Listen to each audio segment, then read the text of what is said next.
इतनी सी वैली है, 4 किलोमीटर लंबी है, 1.5 किलोमीटर चौड़ी है और चारों तरफ से ग्रीन। डोगरा प्रिंसिपलिटीज में Bhadarwah was one of the kingdoms, principality थी और इसके 8 किले थे। भद्रवा का किला was one of the most secure prisons, very high security prison था। जो राजपूत जम्मू से आए हैं, यहाँ के ऑफिशियल्स होंगे, तो वो प्योर डोगरी में ही बोलते हैं जो आज जम्मू में बोली जा रही है।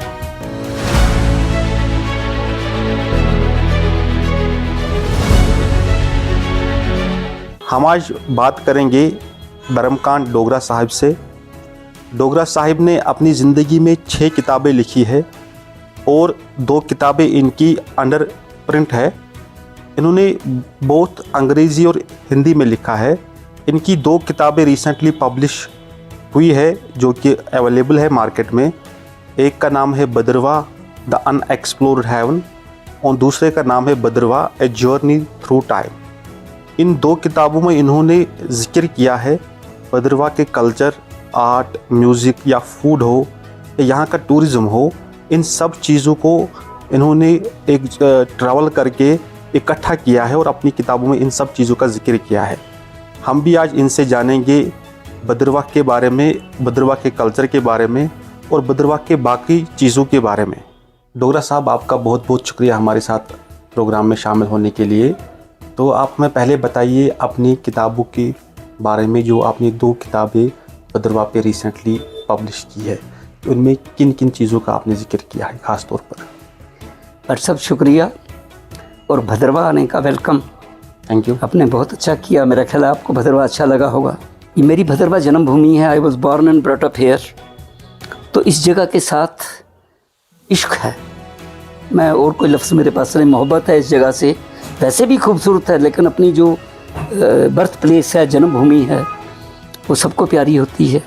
मुझे ज़रा ज़रूरत से ज़्यादा प्यारी है। सो भद्रवा के बारे में एक कंसोलिडेटेड लिखा, बहुत लोगों ने लिखा है। बशीर भद्रवाई साहब हैं, बड़ी कंसोलिडेटेड और बहुत एग्जॉस्टिव किताब उन्होंने इस बारे में लिखी है। बड़े बड़े ज्ञानी और बड़े बड़े आलम फाजल लोग हैं जिन्होंने भद्रवा के बारे में लिखा है। मैं बड़ा अदना सा आदमी हूँ। मेरी सिर्फ ये कंसेप्ट थी कि मैं एक कंसोलिडेटेड भद्रवा की हिस्ट्री, भद्रवा का कल्चर, भद्रवा का टूरिज़्म, इसके बारे में, क्योंकि अभी ये उभर रहा है। टूरिज़्म मैप में बहुत थोड़ी देर हुई जब भद्रवा का नाम आया है, तो लोगों को भद्रवा के साथ इंट्रोड्यूस करने के लिए मैंने ये किताबें लिखी। तो आप मुझे बताइए कि आपने अपना होम टाउन के बारे में ही लिखना क्यों जायज़ समझा? मैं सबसे ज़्यादा इसे जानता हूँ और मैंने आपको बोला कि मुझे भद्रवा से इश्क है। मुझे भद्रवा, मतलब आप सोचिए कि मेरी रगों में खून के साथ भद्रवा भी बहता है। मैं कभी भी कुछ होता है तो कैमरा, हालांकि I am settled in Bangalore and Bangalore is a very beautiful और क्लाइमेटिकली, मैं भद्रवा से जाता ही कभी नहीं। तो मुझे हेल्थ प्रॉब्लम है, थोड़ी सी ब्रोंकाइटिस हो जाता है सर्दियों में, एलर्जी हो जाती है। That's why I have to go to a place which is I mean climatically suitable, otherwise I would have stayed here. Bhadarwah रंग बदलता सर। भद्रवा सर्दियों में सफ़ेद हो जाएगा। धान के खेत लगे हैं, अब कम हो रहे हैं, लेकिन अभी आजकल आप देखिए तो ग्रीन ही ग्रीन है, लाइट ग्रीन है, क्योंकि अभी अभी उसमें ट्रांसप्लांटेशन हुई है। थोड़ी देर के बाद ये डार्क ग्रीन होने शुरू होंगे जब ग्रो होंगे, फिर ये पीला होना शुरू हो जाएगा, फिर ये गोल्डन येलो हो जाएगा at the time of harvest. उसके बाद जब ये धान काटेंगे तो whole of the Bhadarwah will be your greyish and then it will be white. So ये भद्रवा की अपनी है। जंगल इतने नज़दीक आपको कहीं नहीं मिलेंगे सर। पानी की बहुतात आप डोडा में, आई डोंट कंपेयर, ये नहीं कह रहा, पर पानी की आप बहुतात देखिए। जगह जगह आपको चश्मे मिल रहे हैं, नाग मिल रहे हैं, तो आपको कोई दिक्कत ही नहीं है। तो क्या चाहिए और? इतने जंगल, इतने घने जंगल और देवदार। देखें, डिफॉरेस्टेशन भी हो रही है, गलत चीज़ें भी हो रही हैं, उसके बावजूद इन स्पाइट ऑफ दैट भद्रवा में रीजनरेशन, जिस बेदर्दी से जंगलों को काटा गया, तो यहाँ तो ख़त्म हो गया होता। कई जगह गया हूँ जहाँ जंगल बहुत काटे हुए, यहाँ भी काटे हैं, बहुत बेदर्दी से काटते। लेकिन भद्रवा की क्लाइमेट ऐसी है कि रीजनरेशन बड़ी जल्दी होती है। I am post graduate in botany, तो समहाउ दिस क्लाइमेट जो है, इसमें बड़ी जल्दी उग रहे हैं ये आपके जो पाइन ट्रीज हैं। तो यू फाइंड हियर ओनली। अभी भी ब्लैक फॉरेस्ट्स हैं, आप जाइए देखिए। In spite of all the things, DLP से लेकर फॉरेस्ट रस्सी से लेकर चोरों से लेकर सब करके उसके बावजूद भी अभी तक जंगल बरकरार है। ये यहाँ नीचे नीचे तक थे सर। इमेजिन करिए कि ग्रीन पेरीफ्री में it's just like a lotus, just like a cup shaped, देख लिया आपने, इतनी सी वैली है, 4 किलोमीटर लंबी है, 1.5 किलोमीटर चौड़ी है और चारों तरफ से ग्रीन फॉरेस्ट हैं और बीच में आपके फील्ड्स हैं जिसमें धान लगता है, जिसमें मक्की लगती है और उस वो कलर्स फसल के साथ साथ कलर्स बदलती है। तो ऐसी जगह और कौन मिलेगी। अच्छा, आप हमें बताइए कि भद्रवाह के अगर यहाँ की फार्मिंग की बात करेंगे, यहाँ का लैंड है, आपने मतलब यहाँ के मतलब बुक के लिए तो आपने किया होगा हर जगह ट्रैवल, या आप यहाँ के रहने वाले भी है, तो यहाँ का लैंड किस फार्मिंग के लिए सूटेबल है? यहाँ पर कौन कौन से फार्मिंग मतलब उगते हैं? राइस है, सेब है, जैसे कश्मीर की बात करें वहाँ सेब ज़्यादा, तो यहाँ क्या है? देखिए भद्रवाह में जहाँ पानी है, अच्छा एक और चीज़ आपको बताऊँ, हमारी एक पुराना एक सिस्टम है पानी का, इरिगेशन का, इंडिजिनस सिस्टम, और that is attributed two thousands of years, Nag related करते हैं उसे चला सिस्टम कहते हैं, चला। तो वो एक जगह आप पानी लगाते हैं तो वो टेरेस्ड फील्ड्स में सब जगह डिस्ट्रीब्यूट होकर जा रहा है। तो जहाँ जहाँ तो पानी तो बहुत है, तो वहाँ तो आपके धान लग रहा है। आप देखिए यहाँ पूरा धान है और जहाँ स्लोप्स हैं या जहाँ ऊपर बारिश नहीं कम होती है, क्योंकि है तो मॉनसून फेड ही ना, पहाड़ों में तो कहाँ है, तो वहाँ मक्की लगाई जाती है। फिर भद्रवाह की खास जगह हैं, अभी उसको GI टैग भी मिल गया, राजमाश भद्रवाह के, कहीं भी आप चले जाइए भद्रवाह के राजमाश बड़े मशहूर हैं। बेसिकली भद्रवाह का एक एरिया था चिंता एरिया और ये कंसर एरिया। अच्छा। इनके राजमाश बहुत कमाल, इतना दाना, सीड्स ही खत्म हो रहे हैं क्योंकि लोगों को चाहिए मास प्रोडक्शन। तो सर इतना दाना होता है तो वो जब फूलता है तो लाल हो जाता है और इतना बड़ा बन जाता है, और मेरा ख्याल है सीटी लगाने की भी जरूरत नहीं पड़ती, एक बार उबाल। सो दैट अब उसे GI टैग भी मिला, भद्रवाही राजमा। अब वो राजमाश जम्मू से आते हैं तो भद्रवाह के नाम पर बिकते हैं। अच्छा। तो यहाँ राजमाश बहुत अच्छे होते थे।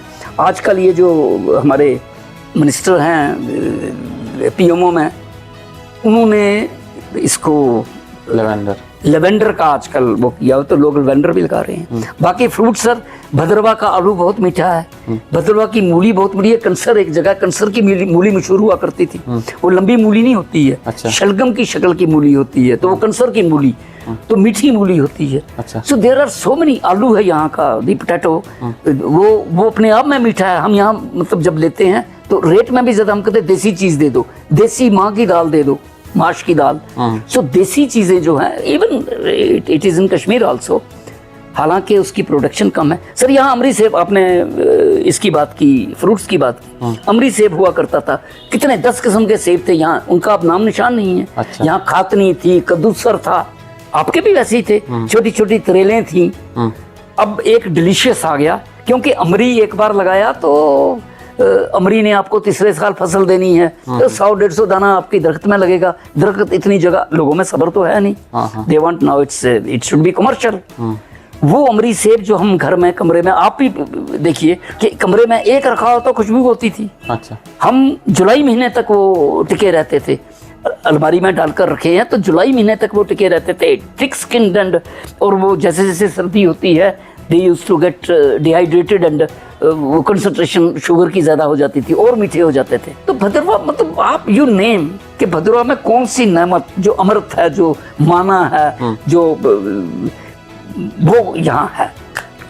अच्छा, आप हमें बताइए कि यहाँ एक अनएक्सप्लोर्ड हेवन आपने कहा है, तो यहाँ पर जितने भी टूरिस्ट प्लेस है तो आप उनके बारे में थोड़ा सा जिक्र कीजिए कि यहाँ पर कौन कौन सी टूरिस्ट प्लेस है जहाँ पर लोग जा सकते हैं, घूम सकते हैं, और उनके नाम भी हमें बताइए कि जो आपके हिसाब से बहुत ही खूबसूरत है और अट्रैक्टिंग है for tourist and for locals as well. Right sir, मैंने अपनी किताब में यही जिक्र किया कि भद्रवाह ऐसी जगह है कि आप कहीं भी चले जाइए, आप यहाँ से चलिए खेतों की मुंडेरों पर चलते चलते नीचे उतरिए, नीरू दरिया बह रहा है, आप अपने पाँव किसी भी पत्थर पर बैठ जाइए, जहाँ पानी है, दरिया है, पत्थर है, वो दरख्त लगे हैं, तो खूबसूरत जगह है सर। किसी भी जगह, any point you go, high altitude meadows है, हिमालयन मीडोज जैसे गुलमर्ग है, सोनमर्ग है, वैसे ही भद्रवाह में भी there are so many meadows. Seoj Dhar है, ये धार कहा जाता है इसे। धार मीन्स धार मतलब पहाड़ी के ऊपर का, तो दैट प्लेन एरिया तो स्योज है, दैट्स ए वेरी गुड मीडो। उसके बाद आपकी पदरी है, इट्स ए वेरी गुड मीडो। पदरी के साथ हालांकि वो इलाका भलेस में जाता है, भाल पदरी है। सर सतलड़ है, ये इस एरिया में है। इस तरफ जाइए आप, जाई चिंता वैली है, उसके बाद आपके जाई वैली है, दे आर ऑल मीडोज। इसके ऊपर आप जाइए तो there is Jantron Dhar, there is Suwar Dhar, there is Rehosra Dhar. तो आपको धारें हैं जहां बिल्कुल लश ग्रीन मीडोज हैं। भद्रवा वॉज ए किंगडम, ये 22 प्रिंसिपलिटीज में, डोगरा प्रिंसिपलिटीज में Bhadarwah was one of the kingdoms, principality थी। और इसके 8 किले थे। किले को गढ़ कहा जाता है, परप्सिनो गढ़ is a Sanskrit Hindi word गढ़। यहाँ छतरकला गढ़ है, छतरगढ़ कहा जाता है, वहां भी गढ़ था, अभी पत्थर पाए जाते हैं। उसके साथ सनालगढ़ है, उसके साथ ये सरतिंगल के पास हिरोतगढ़ है जिसे गढ़ कहा जाता है। ये आपका किला है, जितनी पहाड़ियां हैं इनको सिक्योर कर दिए, किला वाली पहाड़ी, इसे रतनगढ़ कहा जाता है, तो जिसके ऊपर किला है। उसके साथ आपके टिल्लूगढ़ है, उसे अभी भी टिल्लूगढ़ कहा जाता है, उसका नाम तिलकगढ़ था, अब वो टिल्लूगढ़ हो गया है। ठीक है सर। यहाँ आपके शहर में एक अटालगढ़ है। अच्छा, ये मैंने 8 आपको गिनकर बता, और एक रहीगढ़ है सरोलबाग के ऊपर। तो ये इतनी सिक्योर और इतने यहाँ, अभी उनमें से एक किला बचा हुआ था। ये किला 2008 तक डिस्ट्रिक्ट कोर्ट रहा। शेख मोहम्मद अब्दुल्ला यहाँ से जब वो उन्हें एज फॉर देने के लिए, हुकूमत देने के लिए हरि सिंह ने बुलाया, तो he was imprison here. He went from Bhadarwah. Bhadarwah का किला was one of the most secure prisons, very high security prison था।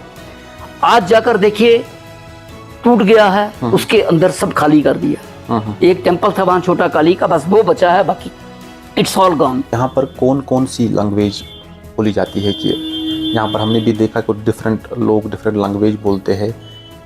क्या भद्रवा की कोई अपनी लैंग्वेज भी है? जी, वही मैंने आपसे अर्ज किया कि भद्रवा की एक लैंग्वेज है, भद्रवाई लैंग्वेज, जो independent language, it has been declared as a and recognised as a independent language linguistics ने। और उसकी मैंने आपको बताया कि उसके वो भी हैं, उसकी डायलेक्ट्स हैं अपनी। तो लेकिन वो भद्रवाई है। कश्मीरी लोग कश्मीरी बोलते हैं, जो डोगरा से आई मीन जम्मू एरिया से आए हुए हैं वो डोगरा बोलते हैं। वो भी 2 किस्म की है, एक महाजन्स हैं जो हिमाचली और डोगरी मिली जुली बोलते हैं। अच्छा। और इसमें से जो राजपूत जम्मू से आए हैं, यहाँ जब महाराजा का राज था तो जम्मू से भी तो लोग आए and they got settled here. The Rajputs they were यहाँ के ऑफिशियल्स होंगे, तो वो प्योर डोगरी वही बोलते हैं जो आज जम्मू में बोली जा रही है। हमारी जो यहाँ की बिजनेस कम्युनिटी है, उनकी जो डोगरी है that is a mix of Dogri and Himachali. अच्छा, फिर गद्दियों की एक अपनी लैंग्वेज है। सो मैंने आपसे अर्ज किया कि वी आर मल्टीलिंगुअल, और चूंकि इंटरेक्शन बड़ी है आपस में, इसलिए तकरीबन हर बंदा यहाँ का बहुत सी ज़बानें जानता है। वो पंजाबी भी बोलता है, वो हिंदी भी बोलता है, वो डोगरी भी बोलता है, भद्रवाई भी बोलता है, कश्मीरी भी बोलता है। तो अगर हम भद्रवा, आपने बोला तो है भी वाकई में एक टूरिस्ट प्लेस बहुत अच्छी है। आपने अपनी किताब में कहा है कि अनएक्सप्लोर्ड है, लेकिन अभी जी अगर यहाँ के सीज़न की बात करेंगे कि यहाँ का विंटर कैसे रहता है, सेम जैसे कश्मीर में बर्फबारी होती है, तो यहाँ का समर कैसे रहता है, तो एक अच्छा अट्रैक्शन क्या रहेगा एक टूरिस्ट को आने के लिए समर में, या कौन सा पर्टिकुलर मंथ आपको लग रहा है कि एक अच्छी मेरा फेवरेट जो है, माई फेवरेट, हर आदमी का अपना, किसी को गर्मी अच्छी लगती है, किसी को सर्दी अच्छी लगती है, पर मेरा फेवरेट सीजन जो है सितंबर है, एंडिंग सितंबर। और उसके रीजंस हैं कि एक तो उस वक्त फसल पकी होती है, तो इतना कमाल का कंट्रास्ट आता है, बिकॉज मैं फोटोग्राफी भी करता हूँ, तो मुझे वो कलर्स जो है ना कि एक तरफ गोल्डन येलो आ रहा है, फसल पकी हुई, आप भी देखिए कश्मीर में भी ऐसा ही है, तो गोल्डन येलो, और जो उसका कंट्रास्ट है चारों तरफ से वो ग्रीन है। So number 1। नंबर 2, सितंबर में you get all types of fruits, आपके बग्गू गोशा, आपका नाशपाती, आड़ू, सेब भी आना शुरू हो जाता है। सो यू गेट, खीरा है यहाँ का, बहुत मीठा खीरा होता है। So there are so many fruits जो उस सीजन में आपको पके हुए मिलते हैं। तीसरी बात है कि वो यहाँ फेस्टिवल्स का, लोकल फेस्टिवल्स का सीजन भी है, कि वो मेला पट है, कैलाश यात्रा है, वगैरह वगैरह ये किस्म की। फिर यहाँ की अपनी एक लोकल त्यौहार है, जाटल कहते हैं उसे, जाटल, यात्रा से जात्रा बना, जात्रा से जाटल बना। तो यहाँ जाटल इनके अपने लोकल त्यौहार हैं, तो सारे लोग यहाँ तब आते हैं। तो it's a beautiful to me, it's my personal. बाकी तो हर सीज़न यहाँ का, जैसे मैंने आपको बताया कि रंग बदलता है, ये कपड़े बदलती है भद्रवा की खूबसूरत वादी, रंग बिरंगे कपड़े बदलती है हर सीज़न के साथ। आप हमें बताइए कि भद्रवा का अगर देखा जाए तो यहाँ से बहुत सारी अच्छी शख्सियात भी पैदा हुए हैं, चाहे शायरी में हो, चाहे सिंगिंग में हो, चाहे कश्मीरी गायकी हो या और कोई गायकी हो। तो यहाँ भद्रवा ने एक अच्छी पर्सनैलिटीज़ के, इसका आपने शायद किताब में जिक्र भी किया होगा। तो आप हमें बताइए कि यहाँ पर भद्रवा की कौन सी ऐसी पर्सनैलिटी है जो जिसको आप जानते हो और जिन्होंने बहुत अच्छा अच्छे से काम किए हैं और अच्छा दिया है सोसाइटी को। Bhadarwah sir from the very beginning Bhadarwah जो रहा है, हाँ एक और चीज़ के ये एजुकेशन में बहुत आगे रहा। 1895 because it was the personal Jagir of Amar Singh, Raja Amar Singh, the father of Hari Singh. Perhaps you आपके लिए नई बात होगी। तो जब यहाँ राजा प्रताप सिंह था, उसके भाई प्रताप सिंह का छोटा भाई अमर सिंह हुए करते थे। प्रताप सिंह तो महाराजा बन गया, तो अमर सिंह को कमांडर इन चीफ बना दिया और उसको ये पर्सनल जागीर दे दी भद्रवा की। इट वाज हिज, यानी इसका जो रेवेन्यू आता था, it used to go to the pocket of Amar Singh itself. And Amar Singh was the father of Hari Singh, जो क्योंकि प्रताप सिंह का अपना लड़का कोई नहीं था, तो Hari Singh had that he was the Prince, he was the future king. तो इसलिए भद्रवा को पैम्पर बहुत किया गया पहले पहल।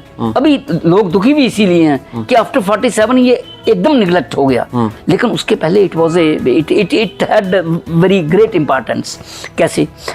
पहला स्कूल जो था इस एरिया में, पूरे एरिया में, प्राइमरी स्कूल भद्रवा में पहली बार 1893 में स्कूल आया। उसके बाद हरि सिंह का यहाँ चक्कर लगा, तो जब वो यहाँ पर आए उनसे भी लोगों ने स्कूल मांगे। तो यहाँ एजुकेशन का सबसे पहला college outside Jammu Kashmir, Jammu and Srinagar Bhadarwah में बना है। 1955 का कॉलेज है, इसलिए एजुकेशन यहाँ बढ़ी रही। एजुकेशन होने से, and it was free education thanks to the government of that time, तो इसकी लोगों की पढ़ाई की तरफ बड़ा रुझान रहा। हमने ब्यूरोक्रेट्स बहुत दिए। The first chief justice of J&K वजीर जानकी नाथ was a भद्रवाई। Doctor Parihar, Ghulam Rasool Azad, he was the director of education. Doctor Parihar, he was the director of health. तो जितनी भी टॉप मोस्ट जगह थी ब्यूरोक्रेसी में, they were occupied by भद्रवाइस। तो अब हम आपकी लाइफ की तरफ आते हैं। तो आपने भद्रवा के बारे में बहुत सारी बातें की, तो आप हमें बताइए कि आपकी लाइफ में राइटिंग के बगैर आप क्या करते थे? रिटायरमेंट के बाद आपने राइटिंग स्टार्ट बड़ा अदना आदमी हूँ, अपने बारे में क्या कहूँ, कुछ नहीं, वो बस खाक बसर, कुछ नहीं, nothing, I am nothing. It was all the grace of God. मैं नहीं लिखने वाला, I am nobody to write. मेरे हम कहाँ के दाना है किस हुनर में। एनी हाउ हुआ ऐसे है, ये ऊपर वाला तौफीक देता है, वही लिखाता है, वही बोलता है, वही लिखता है, वही लिखाने वाला है, हम तो कहीं भी नहीं है। तो मैं रिटायर हुआ, रिटायरमेंट के बाद ऐसा बेसिकली हुआ ऐसे था कि because I was the only son of my parents. मेरी my mother bore 11 daughters, so I was the only son. तो फिर वो ज़रूरत से ज़्यादा उन्होंने लाडला रखा। मुझे गुल्ली डंडा नहीं आता, मैं दरिया में नहीं गया, मैं तैर नहीं सकता, मैं I was a protected child, ज़रूरत से ज़्यादा प्रोटेक्टेड था। तो रिटायरमेंट के बाद मैंने अपने जितने अरमान थे वो पूरे किए। सो आई बिकेम ए बैक पैकर। मैंने वो रिस्क लेना, क्योंकि वो रिस्क टेकिंग एबिलिटी ख़त्म हो गई थी बिकॉज ऑफ माई अपब्रिंगिंग। तो सर वो मैंने वो पिट्ठू लिया, बैक पैक लिया, and I different countries, so many countries चले जाना without any pre bookings, without any किसी के हाँ नेट से पूरी इंफॉर्मेशन लेकर कंप्लीट। अगर मैं 1 महीना कहीं रहता था तो 2 महीने उसकी पहले प्रिपरेशन करता था पढ़कर, and then I would make notes and I knew every place कि मैंने कहाँ जाना है, कैसे जाना है, क्या करना है। So I went to so many countries. वो मैंने किया, घूमा, कैमरे ले लिए, मैं फोटोग्राफ करता रहा। मैं फेसबुक में और तो नहीं, क्योंकि बड़ा वास्ट है, सोचा कि बार ब्लॉगिंग स्टार्ट, फिर मैं किताबों के मगर पढ़ गया। तो ये मैंने फोटोग्राफी करता हूँ। तो बस वो jack of all trades master of none ji, ऐसे ही है, वक्त काटा बस। काम तो आपने बैंक में किया है? मैं बैंक में काम किया। बैंक मुझे ऊपर वाले की दया से, घर वाले, मतलब कभी मुझे एक ज़िंदगी में ऊपर वाले का सबसे बड़ा जो उसका मुझे नेमत दी उसने मुझे, वो दी मुझे संतोष, जिसे कहते हैं satisfaction. I was always satisfied in life. I am in perpetual bliss. यकीन करिए मैं हमेशा आनंद में रहता हूँ, बड़े मज़े में रहता हूँ। तो मुझे कोई, मेरा फर्स्ट क्लास गुजारा, मतलब मेरी फैमिली ठीक ठाक अपने मस्त है, मैं जो मर्ज़ी करता हूँ, घर में इंडिपेंडेंट है, मेरी वाइफ अपनी मर्ज़ी से ज़िंदगी काट रही है, मेरा लड़का अपनी लाइफ गुजार रहा है अकॉर्डिंग टू हिज ओन, और मैं अपने हिसाब से अपनी ज़िंदगी काट रहा हूँ बड़े आराम से। बस यही है कि सेहत ठीक है तो मैं एंजॉय कर रहा हूँ ज़िंदगी को पूरा जैसा मुझे अच्छा लगता है। जी डोगरा साहब, आपका बहुत बहुत शुक्रिया हमें टाइम देने के लिए और हमारे साथ बात करने के लिए। शुक्रिया। Thank you very much. Thank you very much. आदाब सर। जो है आपके आसपास, आपके शहर का खास, वो दिखाएगा आपको DNN 24, आपका अपना डिजिटल न्यूज नेटवर्क। तो फिर कीजिए लाइक, सब्सक्राइब और फॉलो।